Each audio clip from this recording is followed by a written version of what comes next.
नमस्कार दोस्तों, मैं हूं अमित कुमार शुक्ला और आप सबका स्वागत करता हूं अपने यूट्यूब चैनल लक्ष्मी कुंज फ्री लव जीएस। दोस्तों, आज 9 मई 2020 का महत्वपूर्ण करंट अफेयर्स का मैं जितने भी क्वेश्चन बन सकते हैं उन सभी को लेकर मैं आपके सामने आया हूं। तो चलिए शुरू करते हैं। शुरू करने से पहले मैं दोस्तों आप लोगों से एक रिक्वेस्ट करना चाहता हूं कि अभी तक अगर आप लोगों ने हमारे YouTube channel Lakshmi Kunj we love GS को अगर सब्सक्राइब नहीं किया है तो सब्सक्राइब कर लीजिए तथा बेल आइकन को दबा लीजिए तब ताकि आपको लेटेस्ट करंट अफेयर्स और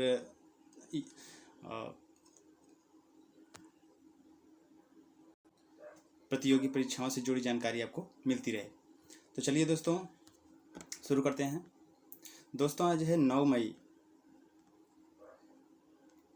आज के जितने भी महत्वपूर्ण क्वेश्चंस बन सकते हैं मैं आपके सामने लेकर आता हूँ। चलिए शुरू करते हैं। दोस्तों, आज का पहला क्वेश्चन है, संयुक्त राष्ट्र पर्यावरण कार्यक्रम यूएनईपी ने राष्ट्रीय सद्भावना दूत के रूप में किस अभिनेत्री का कार्यकाल 2 साल बढ़ा दिया है? तो दोस्तों, इसका सही आंसर चलिए देखते हैं क्या होगा। तो दोस्तों, इसका सही आंसर होगा ए, दिया मिर्जा। इसका सही आंसर होगा ए, दिया मिर्जा।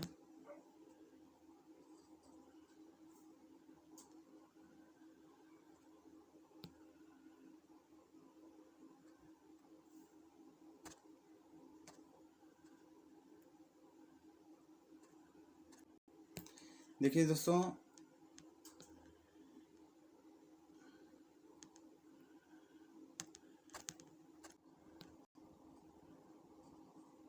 इसका सही आंसर होगा दिया मिर्जा। देखिए दोस्तों, संयुक्त राष्ट्र पर्यावरण कार्यक्रम की सद्भावना दूत बॉलीवुड एक्ट्रेस निर्माता दिया मिर्जा को कार्यकाल बढ़ा दिया गया है। दिया मिर्जा अब साल 2020 के अंत तक इस पद को संभाले रहेंगी। दिया मिर्जा सतत विकास एवं लक्ष्य प्राप्ति के लिए संयुक्त राष्ट्र की विशेष दूत हैं। उनका कहना है कि कार्यकाल का बढ़ाना पर्यावरण के बदलती चीज़ों की दिशा में काम करने का एक अच्छा मौका मिलने जैसा है। ठीक है दोस्तों, चलिए अगले क्वेश्चन पे चलते हैं और देखते हैं हमारा अगला क्वेश्चन क्या है। तो दोस्तों, अगला क्वेश्चन है हमारा, हाल ही में कृषि और किसान कल्याण मंत्रालय द्वारा एकीकृत मृदा पोषण तत्व प्रबंधन के लिए किस जागरूकता अभियान के माध्यम से कृषक आंदोलन का आह्वान किया गया है? तो चलिए दोस्तों, इसका आंसर देखते हैं क्या होगा। तो दोस्तों, इसका सही आंसर हो जाएगा मिशन मोड। इसका सही आंसर हो जाएगा मिशन मोड। दोस्तों, कृषि और किसान कल्याण मंत्रालय द्वारा जैव एवं विकास उर्वरकों को बढ़ते उपयोग और रासायनिक उर्वरकों के कम से कम इस्तेमाल के लिए मिशन मोड में जागरूकता अभियान शुरू करने का आह्वान किया गया है। मिशन के लिए जारी दिशा निर्देशों को मृदा स्वास्थ्य कार्ड की सिफारिशों के आधार पर निर्धारित किया जाएगा। साल 2020-21 के दौरान इस कार्यक्रम का मुख्य फोकस देश के सभी जिलों को कवर करते हुए 1 लाख से अधिक गांवों के किसानों को जागरूक करने पर होगा। तो इसका सही आंसर हो जाएगा सी। तो चलिए दोस्तों, अगला क्वेश्चन देखते हैं। हमारा अगला क्वेश्चन है, हाल ही में किस राज्य सरकार ने आयुष कवच नामक एक मोबाइल एप्लीकेशन लॉन्च किया है जिसे आयुष मंत्रालय द्वारा विकसित किया गया है? तो दोस्तों, इस देखते हैं इसके ऑप्शन क्या क्या हैं। उत्तर प्रदेश, बिहार, पंजाब, झारखंड। तो चलिए दोस्तों, इसका उत्तर देखते हैं सही उत्तर क्या होगा। तो दोस्तों, इसका सही उत्तर हो जाएगा उत्तर प्रदेश। दोस्तों, उत्तर प्रदेश सरकार ने आयुष कवच ऐप लॉन्च किया है।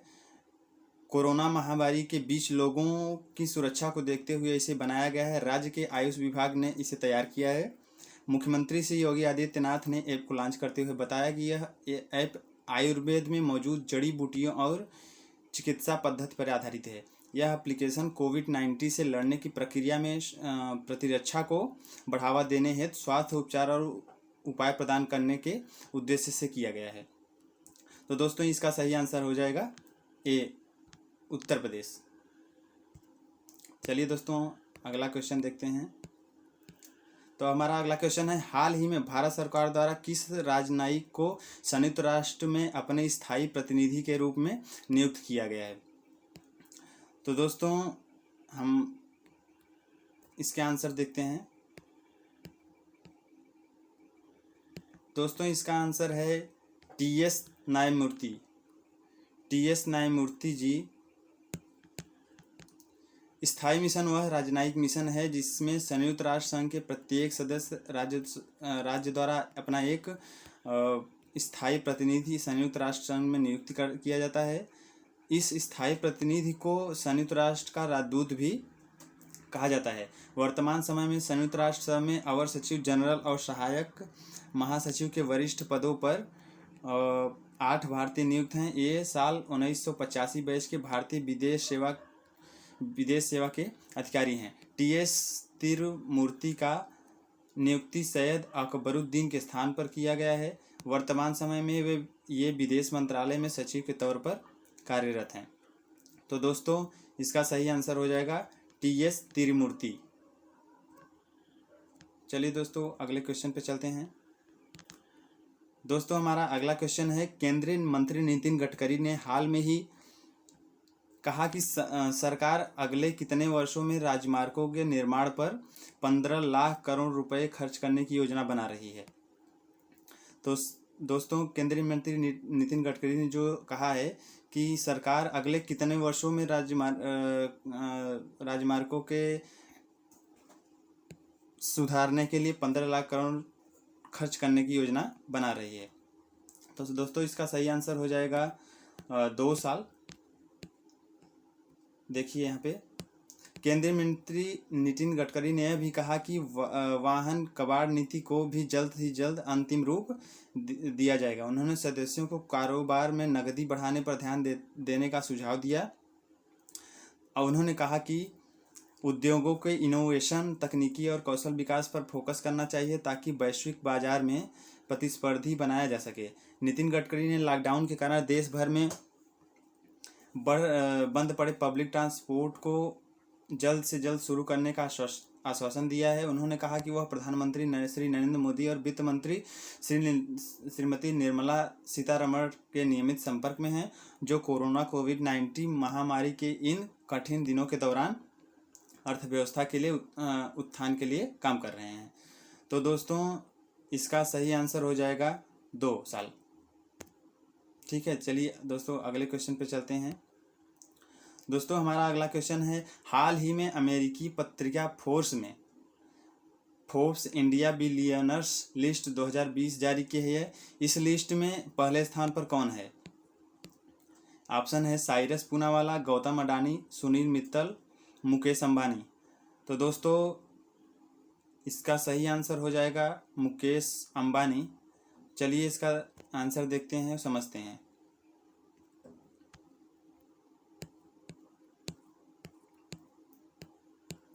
देखिए दोस्तों इस सूची में रिलायंस इंडिया के chairman Mukesh Ambani 36.8 billion dollar की संपत्ति के साथ अपना पहला स्थान बरकरार रखा है और वे मौजूदा समय में भारत के सर्वाधिक अमीर व्यक्ति हैं।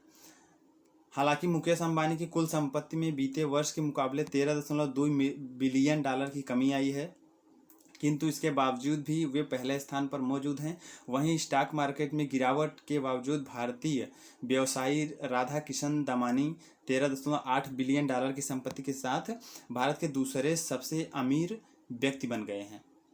ठीक है दोस्तों, तो इसका सही आंसर हो जाएगा मुकेश अंबानी, डी। ठीक है दोस्तों, चलिए अपने नेक्स्ट क्वेश्चन पे चलते हैं। नेक्स्ट क्वेश्चन है, हाल ही में किस संस्था द्वारा प्रकाशित लास्ट एट होम रिपोर्ट के अनुसार वर्ष 2019 में लगभग 33 मिलियन लोगों का आंतरिक रूप से विस्थापन हुआ है। तो दोस्तों आपके ऑप्शन हैं अंतर्राष्ट्रीय श्रम संगठन, संयुक्त राष्ट्र बाल कोष, खाद्य एवं कृषि संगठन, विश्व बैंक। ठीक है दोस्तों, तो चलिए इसका आंसर देखते हैं क्या होगा। दोस्तों इसका आंसर होगा संयुक्त राष्ट्र बाल कोष। जी हाँ, तो चलिए इसको समझते हैं। देखिए, संयुक्त राष्ट्र बाल कोष द्वारा प्रकाशित लास्ट एट होम रिपोर्ट के अनुसार वर्ष 2019 में लगभग 33 मिलियन लोगों का आंतरिक रूप से विस्थापन हुआ है। विस्थापित लोगों में 12 मिलियन बच्चे थे, जिनमें से लगभग 3 मिलियन बच्चों का विस्थापन संघर्ष और हिंसा के कारण, जबकि 2 मिलियन विस्थापन प्राकृतिक आपदाओं के कारण देखा गया है। रिपोर्ट के अनुसार वर्ष 2019 में भारत में प्राकृतिक आपदाओं, संघर्ष और हिंसा के कारण 5 मिलियन से अधिक लोग आंतरिक रूप से विस्थापित हुए हैं। वर्ष 2019 में भारत में आंतरिक रूप से सर्वाधिक विस्थापन हुआ है। भारत के बाद क्रमशः फिलीपींस, बांग्लादेश और चीन का स्थान है। ठीक है दोस्तों, तो चलिए अपने अगले क्वेश्चन पे चलते हैं। दोस्तों, हमारा अगला क्वेश्चन है, रक्षा मंत्री राजनाथ सिंह ने सैन्य इंजीनियर सेवा में कितने पदों को समाप्त करने की प्रस्ताव को मंजूरी दी है? तो दोस्तों, आपके ऑप्शन हैं 8,304, 7,304, 9,304 और 5,304। तो दोस्तों, इसका सही आंसर हो जाएगा 9,304। तो चलिए समझते हैं इसको। दोस्तों, रक्षा मंत्रालय द्वारा यह फैसला लेफ्टिनेंट जनरल डीबी की सिफारिशों के अनुरूप लिया गया है।